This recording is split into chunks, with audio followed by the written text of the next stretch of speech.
বিনীতভাবে অনুরোধ করছি জনাব শফিউদ্দিন সাহেব, সিএফও কাওয়াই গ্রুপ চাপান। মঞ্চ বিশিষ্ট সম্মানিত ব্যক্তিত্ব এবং বিশেষ করে আজকে যারা আপনার সামনে আছেন সাংবাদিক ভাইরা এবং বিভিন্ন প্রিন্ট এবং ইলেকট্রনিক মিডিয়ার সাংবাদিক ভাই ও বোনেরা, আসসালামু আলাইকুম। আসলে আজকে আমরা এখানে কেন উপস্থিত হয়েছি এবং আমরা কারা, এখানে প্রথমে আপনি যার কথা শুনলেন এটা হলো @DigiJobs এর কর্ণধার বা সিইও। এরপরে আমরা যারা আছি আমরা হলাম KRT, কাওয়াই, রিজদা এবং আপনার টেকনিক। আমরা একটা গ্রুপ। এই গ্রুপের আসলে কাজটা কি? এই গ্রুপের কাজ হলো যে জাপানে আমাদের যে কোম্পানিটা আছে কাওয়াই গ্রুপ, সে একটা কোম্পানিটা তার একটা গ্রুপ এবং সে বিভিন্ন কোম্পানি এবং তার বিভিন্ন প্রজেক্ট আছে। তার এগ্রিকালচারাল প্রজেক্ট আছে, তার বিভিন্ন মার্ট আছে।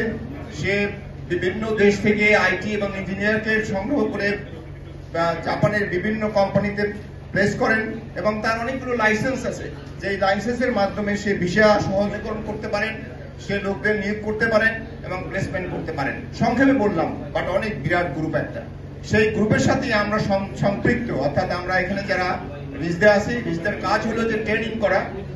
কি ট্রেনিং করা? সেই ট্রেনিংটা হলো, আপনারা বিশেষ করে জানেন যে জাপানে যেতে হলে জাপানি ভাষাটা শিখতে হবে প্রথমে, এবং দ্বিতীয় হলো আপনি যেই প্রফেশনে যাবেন সেই প্রফেশন সম্পর্কে সামান্য জ্ঞান আপনার থাকতে হবে। আর তৃতীয় হলো যে আপনাকে জাপানিজ কালচার সম্পর্কে শিখতে হবে। কাজে আমাদের রিজদা সেই কাজটা করে থাকে। আর আমরা এই যে জাপানিজ কোম্পানি সরাসরি এই মেলাতে আসবেন, এসে আমাদের এই লোকগুলোকে নিয়োগ করবেন এবং আপনার সাংবাদিক ভাইদের মাধ্যমে আমরা সারা বাংলাদেশে, আপনারা জানেন 2.7 মিলিয়ন আমরা যুবক যুবতী আছেন বেকার। আপনি বাংলাদেশে আনাচে কানাচে এটা পৌঁছে দিতে পারেন যে জাপানে একটা সুযোগ হয়েছে, একটা বিশাল সুযোগ হয়েছে, সেখানে আমাদের ছেলেমেয়েরা যেতে পারে। আমরা কিন্তু বাঙালি, আমাদের ব্রেন কিন্তু খুব ভালো এবং আমরা সুন্দরভাবে জিনিস আয়ত্ত করতে পারি। ল্যাঙ্গুয়েজ তোমার 6 মাসেই শিখে ফেলবে আমাদের ছেলেমেয়েরা। আমরা প্রমাণ করেছি, আগে আমরা যেগুলো সমস্ত লোক পাঠিয়েছি তারা 6 মাসেই কিন্তু এগুলো শিখতে পারে।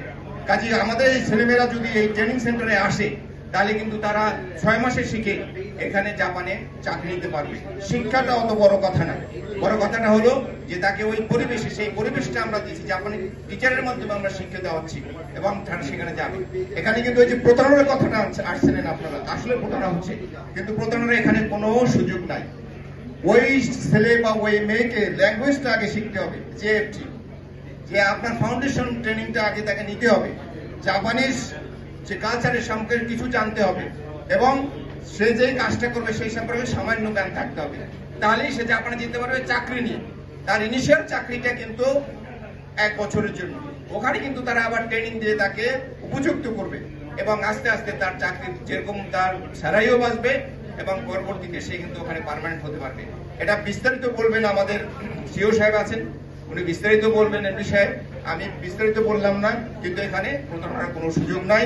আমি আপনাদের সকলের কাছে আবেদন করব, বিনীতভাবে আবেদন করব, কারণ একটা ভালো কাজ, আপনারা জানেন যে ভালো কাজের বিনিময়ে কি ভালো থেকে অন্য কিছু হতে পারে? আল্লাহ কিন্তু সূরা আর-রহমানে বলেছেন, হাল জাযাউল ইহসানি ইল্লা ইহসান। আমরা ভালো নিয়ে, আর একটা হলো যে কর্মের ফলাফল অবশ্যই নিয়তের উপর নির্ভরশীল।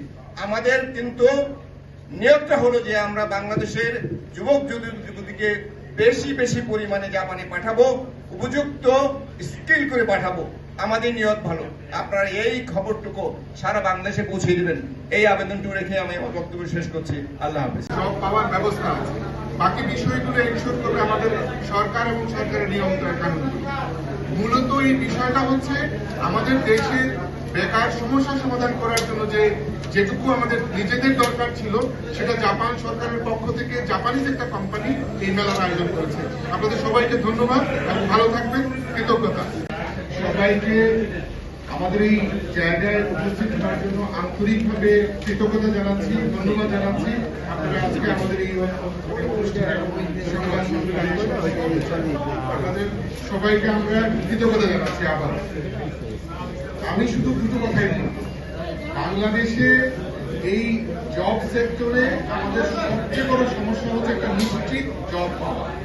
আমাদের জন্য অত্যন্ত সৌভাগ্যের বিষয়, যে কারণে আমরা নিজেরা সম্পৃক্ত হয়েছি এখানে, যে আমাদের সৌভাগ্যের বিষয় যে জাপানিজ প্রায় 40টা কোম্পানি আমাদের এই বাংলাদেশের ছেলেমেয়েদেরকে দেওয়ার জন্য একটা জব মেলার আয়োজন করেছে।